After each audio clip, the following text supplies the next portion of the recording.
My thanks to Kyros and her minions.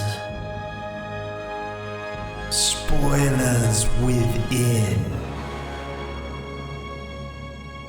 You've been warned, Chronicler.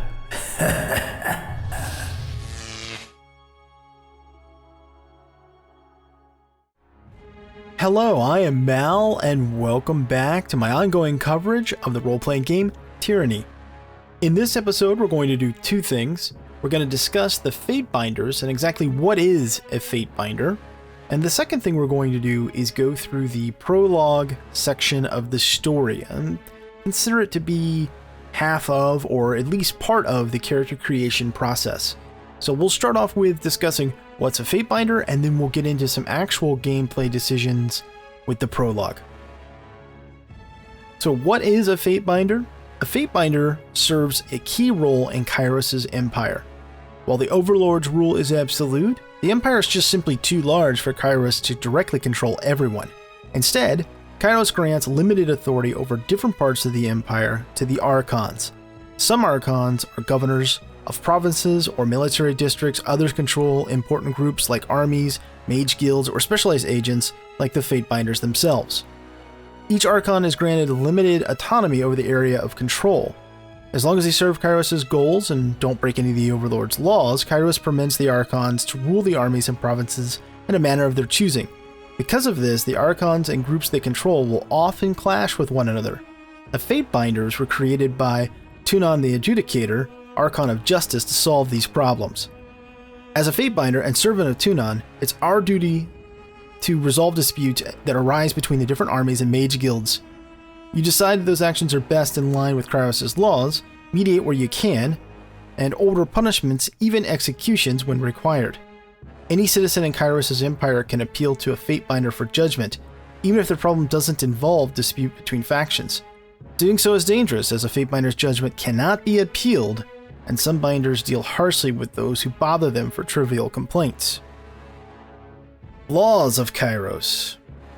Kyros laws are numerous, and the duty of the Fatebinders to interpret them in their judgments. Some laws are absolute, some are contradictory, some are both absolute and contradictory. Fatebinders spend many years learning Kyros' laws and the judgments handed down by previous generations of binders, and the times when Kyros has punished Fatebinders for overstepping their judgments. Some examples of laws. Kyros' peace. Your life belongs to the Overlord. You vow fealty that cannot be taken from you except from the Overlord herself. Legally, this means that surrendering yourself amidst battle should make Kyros' soldiers stop trying to kill you, as your life does not belong to them. Also grants Archons, as extensions of Kyros' will, the right to conscript citizens into their service as soldiers, mages, or agents. As a Fatebinder, we're an extension of Kyros' will and have the right to order the execution of anyone guilty of breaking said laws. The Magician's Folly. A mage inadvertently causes harm or death due to unknowable perils of magic. The mage will not be held liable for the magic if it was used for the glory of the Overlord. Many believe that this law grants mages more rights in Kyros' empire, but they're wrong. Mages must be sanctioned to guilds under supervision and control of an Archon. Any use of magic, even a spell as simple as lighting a candle, must occur in the glory of Kyros. To do otherwise means certain death. Vows made in Kyros' name. Any vow or expression made using Kyros' name is a binding legal contract, and breaking such a vow is punishable by death. So those were just some of the examples of the laws that you have to enforce in Kyros' name. Now, I mentioned the right of appeal earlier. A Fatebinder's judgment, once made, is final. There is no right of appeal, but that does not mean that a Fatebinder can make any decision they want without fear of consequence or reprisal. If someone is powerful enough, or a favorite of an Archon, they can demand an audience with the Archon of Justice.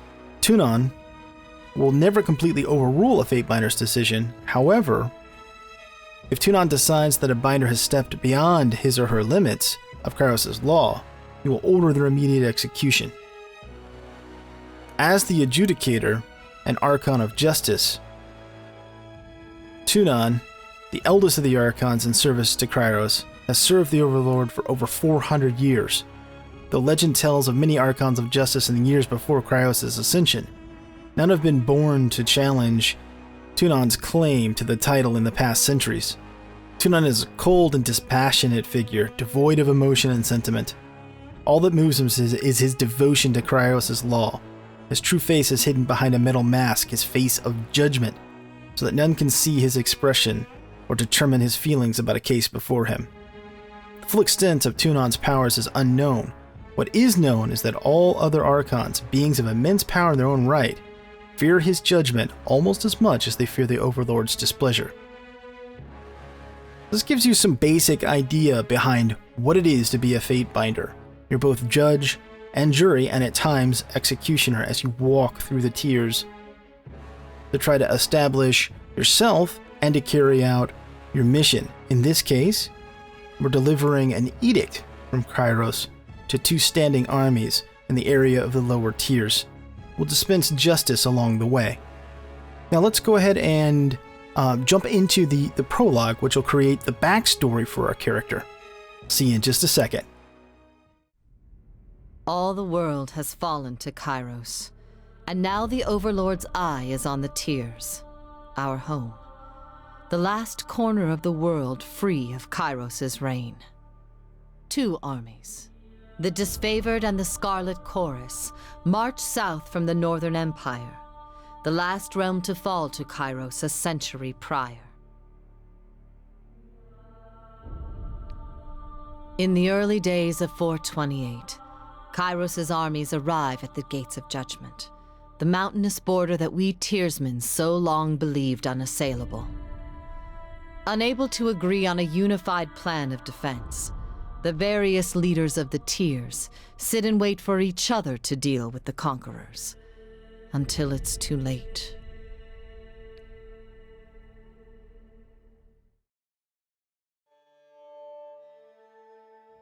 During the Conquest, you will decide your character's actions during Kyros' invasion of the tiers, shaping the world through which you adventure over the course of the game. Each choice you make affects your character and how major factions of the tiers respond to you. Decisions matter, choose wisely.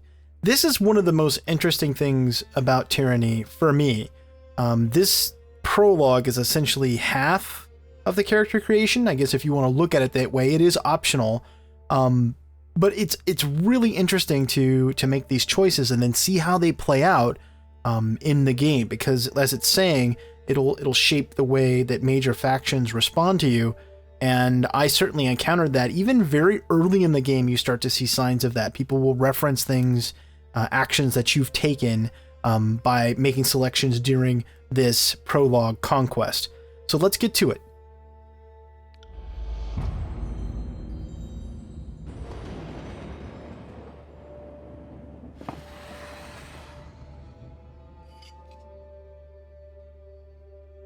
The Bastard City. Bastard City stood on the northern border between Kyros' empire and the Tiers. Built upon a natural harbor at the crossroads between realms, the city was the nexus of commerce. To the Tiers, it was the center of all wealth. To a northerner, it was little more than a backwater trading post. Its symbolic status as a gateway to the continent made it a natural first target in Kyros' military conquest. Circumstances were ideal for you to prove your worth as a soldier in Kyros' armies. Taking this city would send a message to the rest of the tiers. Kyros. Kyros' will is insurmountable. Okay, so now we've got a choice here. Infiltrate the tiers. Both armies sent their forces to prepare the way. Or Gates of Judgment. In the first major engagement of the war, Kyros' armies cross the mountains and establish a foothold.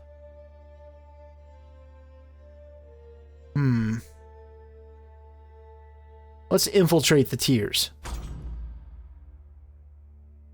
Infiltrate the tiers. History would remember the Gates of Judgment as the first battle of the Conquest, but the real combat unfolded with advanced units of both armies preparing for the coming war. The Disfavored and the Scarlet Chorus each had their plan to infiltrate the capital city. Which army do you join? You lent your skills to the elite Disfavored scouts to capture a border garrison.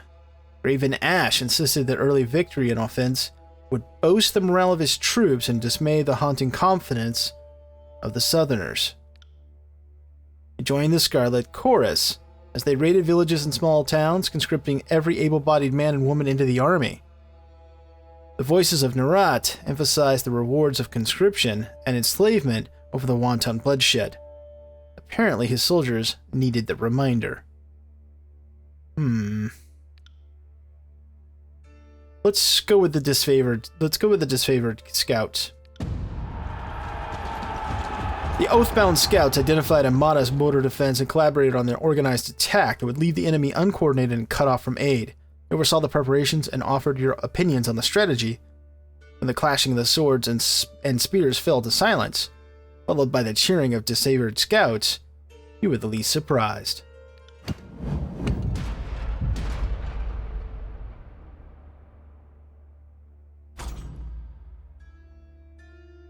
Now I've got a choice between Inside Agent, the border garrison captured by your disfavored allies. You travel ahead. Okay. Or Containing the Fire. Your fiercest opponents in the Bastard City were mages of the School of the Wild Wrath, too barbaric to use their power responsibly, and bridal practitioners needed to be stopped. How do you trick the hot-tempered mages into their own undoing? Lure the hot-headed mages into an ambush. You trick the guild elders into meeting with the voices of Narat, Archon's secret. The Archon was notorious for his cruel and mysterious interrogation techniques. The mages were never seen from again. Okay. There were few who could describe what horrors of the ancient secrets visited upon the enemies during the Conquest. Whether the elder mages knew little of the Archon's reputation or met him out of curiosity didn't matter. Once the flap of the Archon's tent closed, none of them were heard from again, save for the strangled cry of alarm that ended just as swiftly. Leaderless, the School of the Wild Wrath fell into disorder, and remaining members were slain by the disfavored or conscripted into the Scarlet Chorus. Betrayal of the Bastard City. Your tactics of infiltration placed you in the Bastard City ahead of the main armies. Your work softened the city's defenses for the arrival of Kyros' forces. But you wanted you wanted a decisive gesture that you could give your allies a meaningful advantage. How did you assist in the fall of the Bastard City? We could challenge the commander of the Bastard City's defenses to an honorable fight to the death.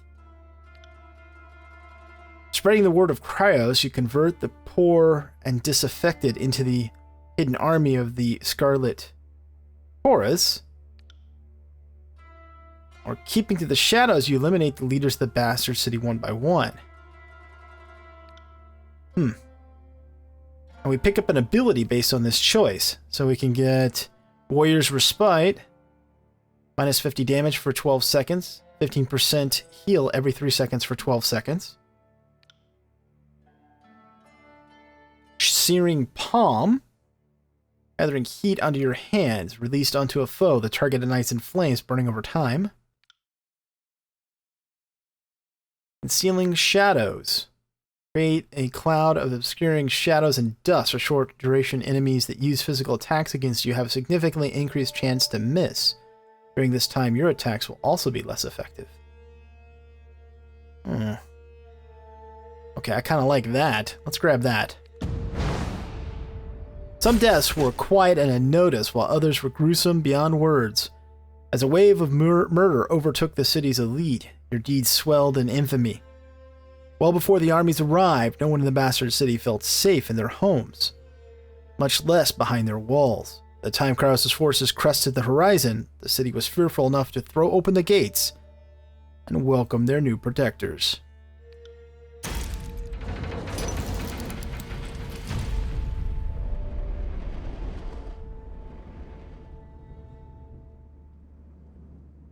Bastard City settled into a new state of normalcy, with every tower displaying Kyros' banner. Her name was whispered along the rumors of a decorated career to come. The armies divided into 2 fronts and migrated south. Kunan sent word that you were to join the next frontier of Kyros' conquest.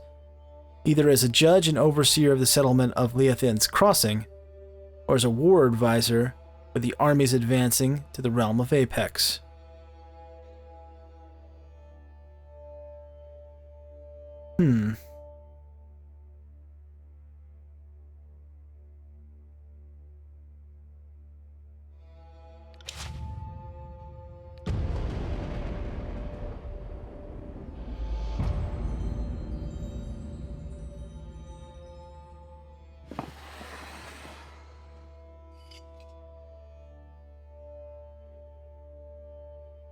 Leethin's Crossing. Years ago, Leethin the Bold founded a small merchant town at the intersection of the ancient old walls. A pact between the settlers and a mercenary compound meant that the caravans were able to travel without fear of bandits or bane, and the town thrived in modest insignificance. Crossing drew Kyros' attention for the iron deposits in the surrounding hills. With the region under Kyros' control, the northern smith mages could set up shop and refine ore to arm the disfavored, finest weapons in the known world. The Archon of Secrets dismantled the mercenary support with generous bribes, taking the crossing in a bloodless victory. Tuna dispatched you to travel alongside Kyros' forces and bring order to the realm.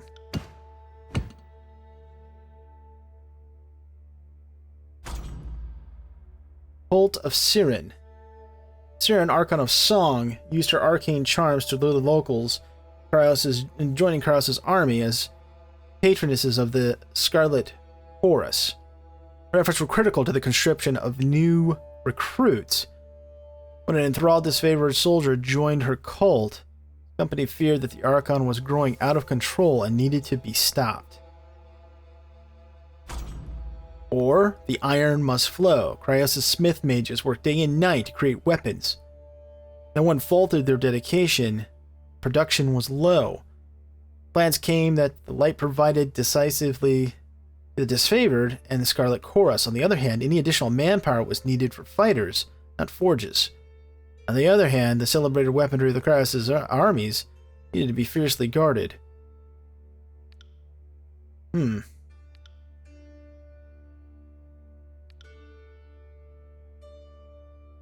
conscripted help from a local tribe of beastmen. Their strength would be more than offset their disobedience. The disfavored protested that the savages have access to secrets of iron. Their voices were few compared to the support of the Scarlet Chorus. Now let's do that. Scarlet Chorus was overjoyed to learn the beastmen's conscription and graciously lent their support to your cause. Local beastmen were subdued and yoked to iron-bearing wagons, where their boundless strength and tirelessness proved critical to the smith mages. The disfavored grew agitated about exposing their secret of iron to savages. You attempted to allay their concerns, but your words fell flat before the stubborn, uncompromising audience.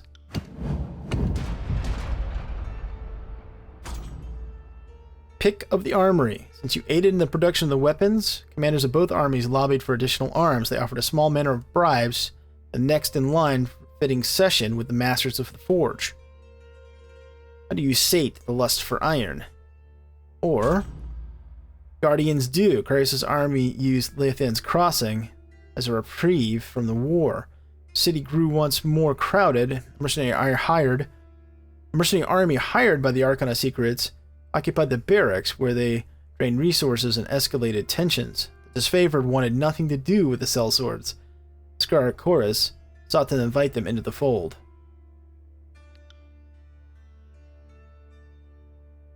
The disfavored demanded the mercenaries kept far away.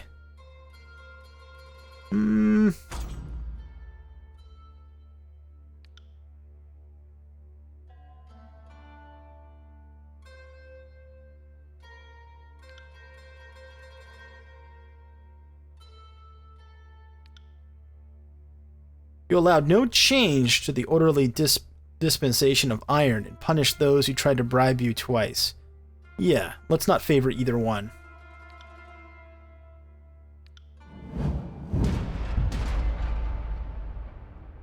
Tragedy struck when the mercenary hired by the voices of Narat injured forge-bound artisan.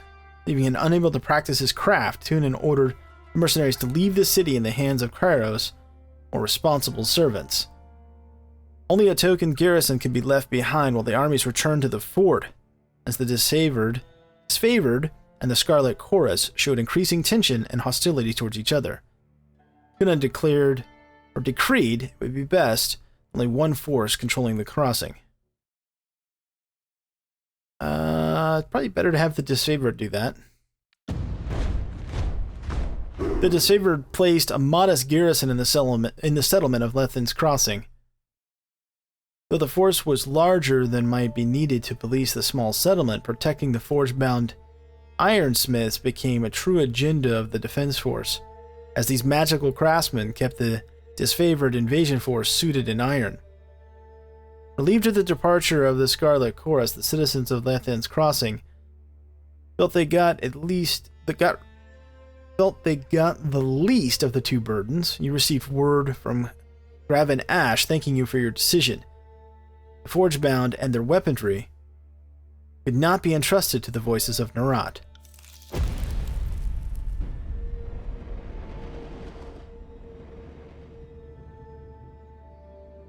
With the mercenaries expelled, and under new leadership, Krause's forces congratulated themselves on bringing order to the settlement and guaranteed productive flow of resources. Over the course of this diversion, the army's front advanced further into the tiers. Their skills were needed in the realm of Azure, Stalwart, or the Vellum Citadel.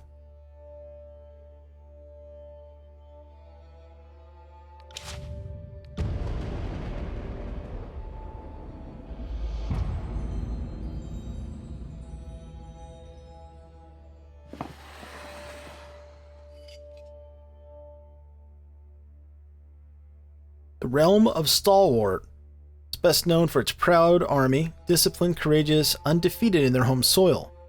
Skill and resolve made Stalwart a military power that Kyros forces approached with due caution. With its southern position, Stalwart had been largely safe from the war, watching for 2 years as its neighbors fell to Kyros' forces. On the dawn of the third year of war, Kyros' forces were finally poised to invade Stalwart's peninsula and subdue the tier's most vaunted army.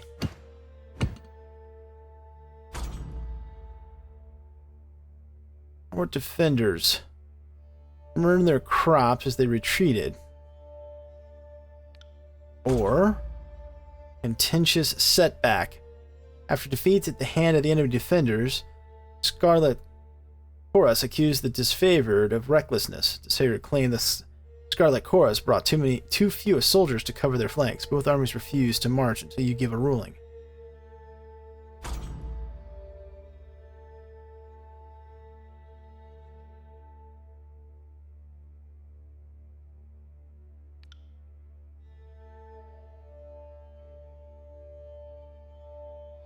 The stalwart defenders burned their crops as they retreated, leaving the invaders little to forage. Starving, Scarlet Chorus mob raided from disfavored's well-maintained supply lines, incurring casualties on both sides. Attack their own guys?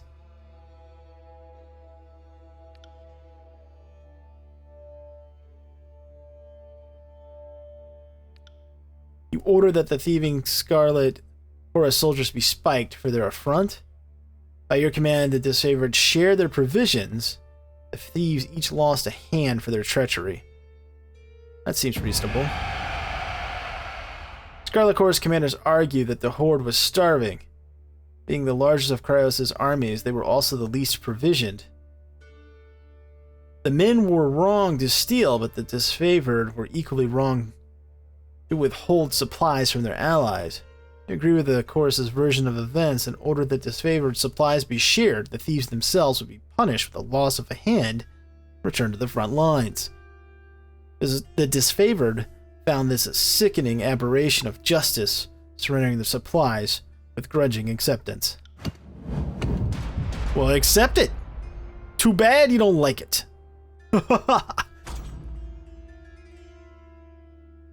Beasts of Stalwart. Scarlet Chorus mages discover a spell to turn beastmen slaves against their handlers. The army prepared to deploy this tactic elsewhere, but the disfavored protested. The use of unsanctioned magical practices ran contrary to Kyros' law. The beastmen were considered too erratic to be relied upon, even as shock troopers. Better dead than red. Rather than submit to Scarlet Chorus' conscription, conquered locals began committing suicide. Desperate to add more bodies to the horde, Scarlet Chorus demanded a portion of the disfavored prisoners. Disfavored denied the right of recruitment, as the realm's population had taken a steep decline. He banned the Scarlet Chorus from recruiting in the realm of Stalwart, going so far as to notify the locals to assuage their fears.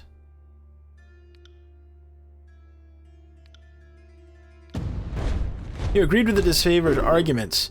His conquest was never about ruling a graveyard, but the Scarlet Chorus acted contrary to that goal. The voices of Narad and his mobs blamed you for suppressing their ability to conduct wars they saw fit. In spite of their protest, you read this proclamation in every conquered village, knowing that the enemy's spies would hear your verdict. Edict of Storms. The disfavored carved a slow, steady path into the heart of Stalwart, surrounding the enemy's massive fortress. The main bulk of their forces defeated, the enemy leadership retreated to their mighty fortress, content to wait out the war. The Overlord answered this impudence with an Edict of Storms on the peninsula, a devastating spell that would endure for as long as the cowardly hearts of the stalwart leaders persisted in beating. Pleased by your efforts, Tunan deemed you be the proper representative to deliver Kyros' edict. Aside from being a 3-day window to read the edict, received no other instructions. Agreeing with the wishes of the disfavored, you proclaimed the edict at once, leaving the enemy no time to react. The stalwart had ample opportunity to surrender for several years. Time for mercy was long gone. In an attempt to ingratiate themselves with the people of Stalwart, Scarlet Chorus insisted that warning be sent to the towns and villages so the people may prepare for the horror that's about to descend upon them. No. They had time to leave. You agreed with the disfavored rationale. The leaders of Stalwart had refused honorable battle, and too many disfavored lives were lost in the campaign. Since the last regent refused to leave the keep, the last regent refused to leave the keep, you let him watch as his people suffered. Without hesitation or regret, you broke the seal of Kyros' edict of storms and read the Overlord's incantation.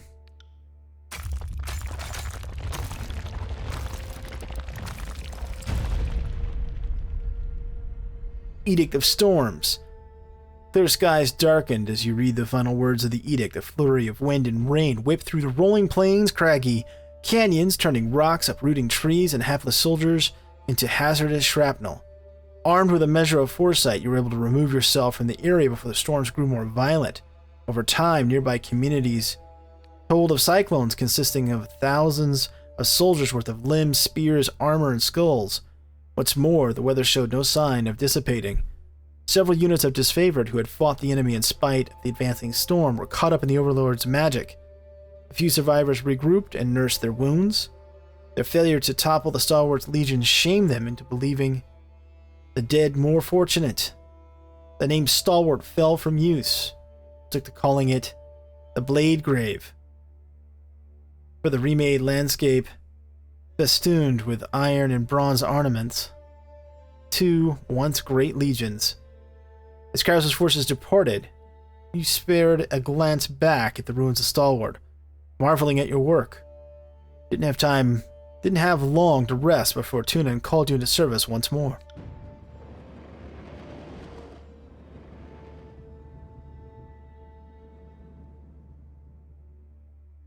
Okay, we've reached the end of Kyros' conquest. We want to continue or erase our progress and start over?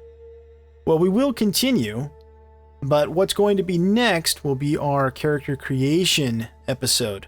So I hope that you join me for that and that you enjoyed this one. And if you did, please consider hitting that thumbs up. Thanks so much for watching. Until next time, I am Mal, and I will see you later.